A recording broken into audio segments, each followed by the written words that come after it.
Hey there, this is HanDIYman 007 and welcome to part 2 of 3 of my DIY raised sub-irrigated planter video series. Because our planter will be placed outdoor, it's critical for it to be weatherproof, and by this I mean resistant to sunlight, rain, and humidity from top to bottom. The flooring should also be designed to bear a heavy soil load and to regulate water. In part 1, I showed you how to build a solid planter box with legs out of kiln-dried lumber. Allowing wood to dry inside a kiln or oven is a very efficient way to remove moisture. In a sense, the raw material we used already satisfies the humidity resistance checkbox. If you haven't watched part 1 yet, check out the link in the description below. Now, in this second installment, we're going to continue where we left off from part 1. So, let's jump into it.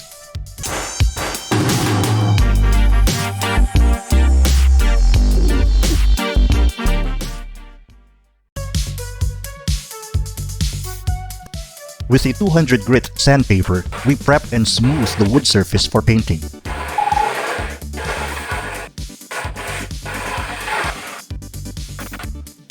We also need to make sure that we remove any imperfection either by sanding or erasing, like my penciled measurements. But there are imperfections I chose to keep, like paint marks here, here, and here. I just thought it would add a certain personality to the box. Glide your hands over the surfaces, edges, and corners to feel if they are smooth to the touch. Otherwise, sand those rough spots some more.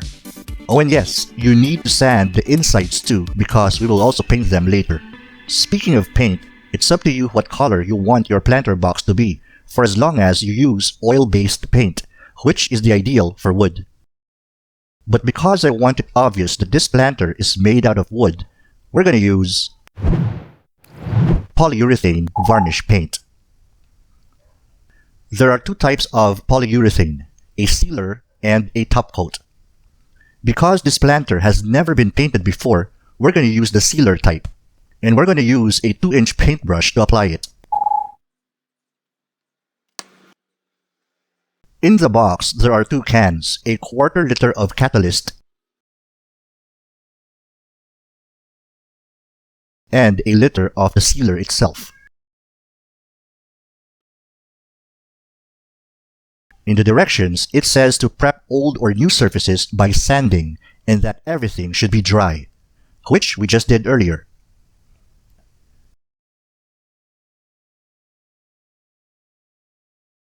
The ratio of the sealer to the catalyst should be a 7:1 mix. Required coats is 1 to 2. We're going to do 2 coats. And we have to wait 4 to 6 hours in between coats. We're not going to use a top coat, so we're skipping step 3 and just limit ourselves to step 1 and 2.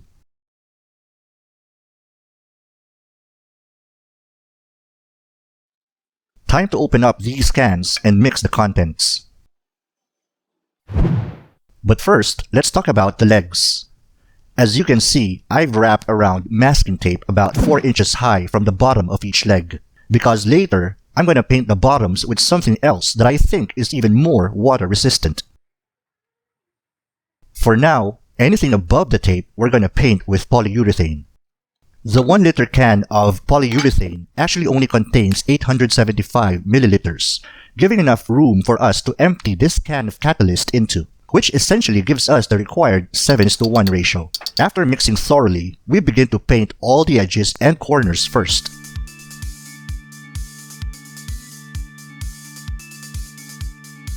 Then, we systematically paint all the surfaces inside and out.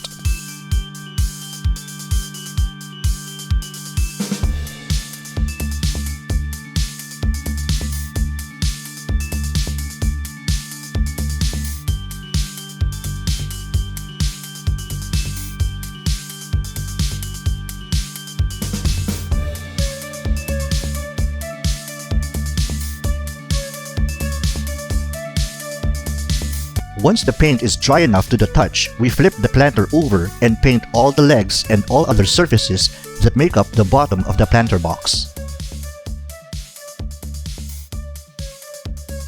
And here's what our first coat of polyurethane looks like after 3 hours. While there is still a certain roughness, notice that the wood has already begun to give off a glossy finish.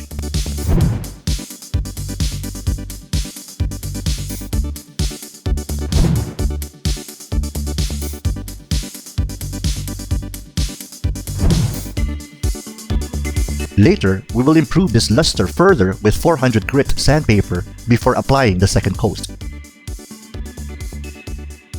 Meanwhile, let's paint the bottom part of the legs.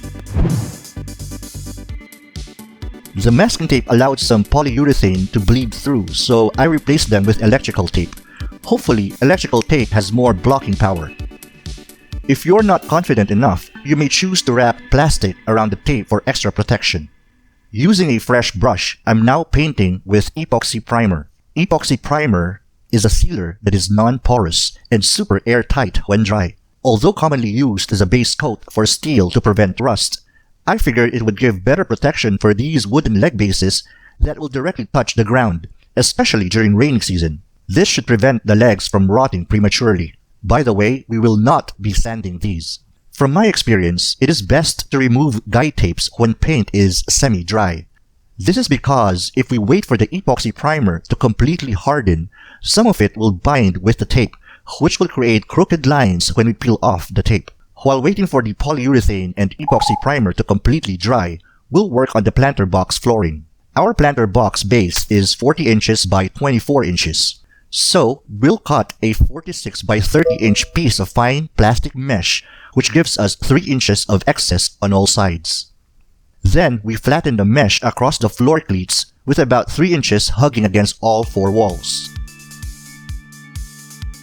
Always keeping the mesh taut, we staple the mesh from the center going outwards.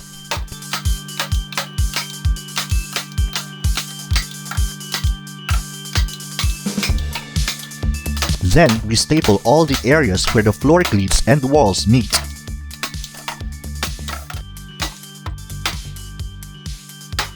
I also decided to add a second layer of mesh to make the flooring even more durable.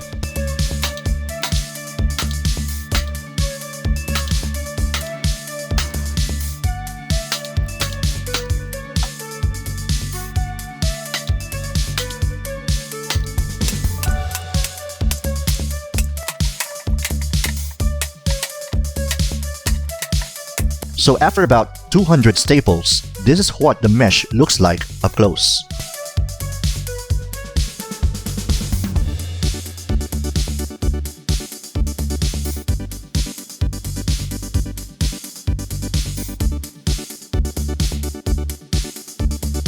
Now, get ready because the next step will require a lot of patience and finessing. It's time to make the entire bottom half of the planter box not just water resistant, but completely waterproof. And to do that, we will need a pond liner. You can also use tarpaulin or any other material that's waterproof. This time, we get the width of the flooring plus the height of the 2 walls on both sides. They add up to about 50 inches.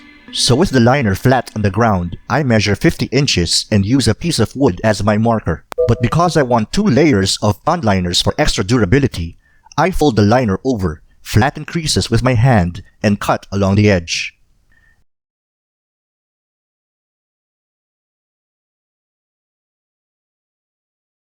Now, here's a trick to make it easier for you to set this into the planter box. Fold the liner into 3 sections where the middle section is 24 inches, which in this case is the width of our planter box base. Then, fold the entire thing in half so it's easier to do this. Now, with one end flush to the brim of one short wall, swipe the liner as flat as you can, moving slowly towards the brim of the opposite short wall. Then we cut the excess length at the brim. Beginning at the center, we raise one flap and flatten against the long wall. Now, this next step is critical. We staple the flap against the wall along a straight line not lower than the bottom half of the wall's height. And we do this from the center going towards the corners.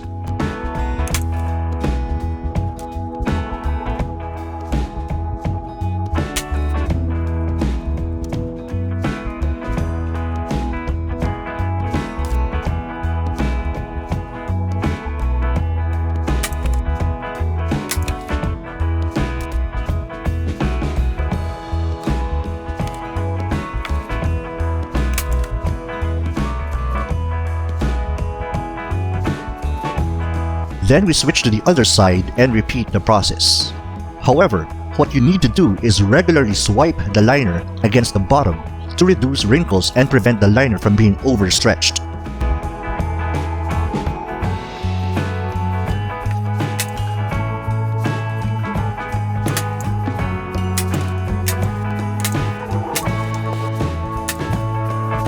We do the same on the short walls, always swiping and massaging the liner to create creases along where the flooring and walls meet.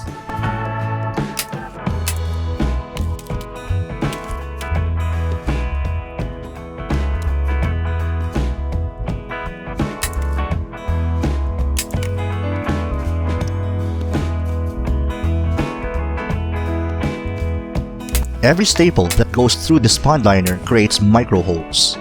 And this is the reason why we are only stapling along the upper half of the wall height. In essence, we are creating a watertight enclosure at the bottom half of the box. After stapling all the sides and corners, this is what it looks like. It's important that we only fold the corners and never cut anything, especially at the bottom half of the walls.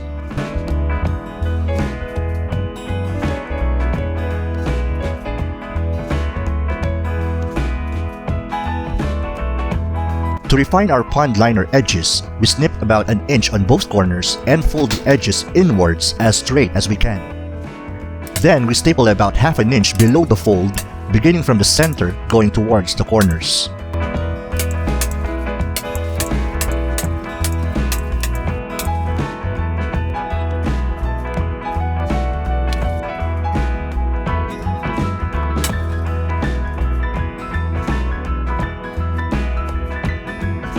After I completed all the folding and stapling, I sanded the outside walls with 400 grit sandpaper and applied a second coat of polyurethane.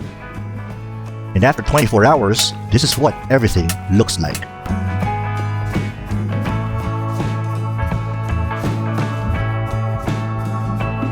I love the way the polyurethane has enhanced the texture of the wood while giving it protection from water, sunlight, and humidity. I also like how the gray epoxy primer gives a certain illusion that the wooden legs are standing on what seem like concrete blocks.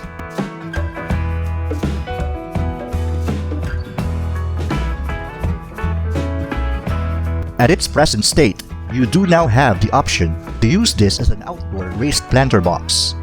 All you need to do is cut slits or tiny holes through the pond liner, making up the entire flooring. Then, pour in a layer of gravel before filling up completely with potting soil. The slits underneath allow water to drain, preventing plants from drowning. Whenever it rains, water will certainly seep through the gaps between the wall panels and the liner. But we never have to worry about water collecting at the bottom because of our cleats and plastic mesh flooring system. However, I know you didn't watch part 1 and 2 just to stop here, right?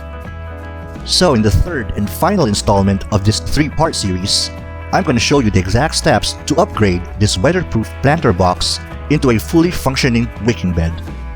A system so efficient that you only need to add water once a month, and your plants amazingly grow even faster and healthier.